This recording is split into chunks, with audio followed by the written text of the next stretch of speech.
OTET परीक्षार्थी मानक पई आसी जाइछि खुशी खबर। बोर्ड ऑफ सेकेंडरी एजुकेशन तरफ नोटिफिकेशन आसी जाइछि। ओटीईटी परीक्षा निमंते ऑनलाइन प्रक्रिया आरंभ होबाकु जाउछि। संपूर्ण तथ्य जानिबा पई वीडियोटी को शेष पर्यंत देखि नेबे।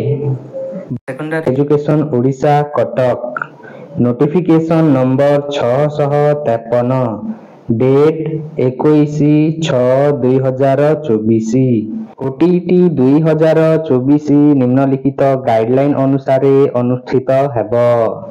एप्लिकेशन गुड़िक केवल ऑनलाइन माध्यम रे ही ग्रहण करा जिवो। ऑनलाइन लिंक टी हेउछि www.bseodisha.ac.in।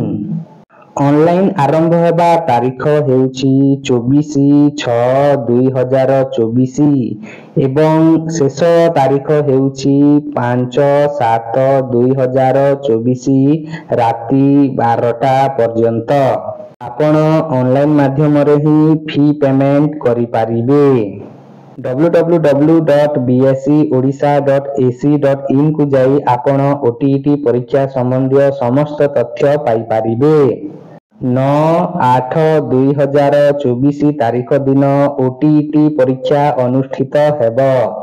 ओटीईटी परीक्षार पेपर 1 सकाल 9टारू आरंभ होई 11:30 पर्यंत हेब एवं पेपर 2 परीक्षा 2टारू आरंभ होई 4:30 पर्यंत अनुष्ठित हेब। ओटीईटी परीक्षा पाई एडमिट कार्ड टी आपण 2/8/2024 तारीख ठारू डाउनलोड करि पारिबे। वीडियो टी भलो लागिथिले लाइक एवं सब्सक्राइब करि देबे।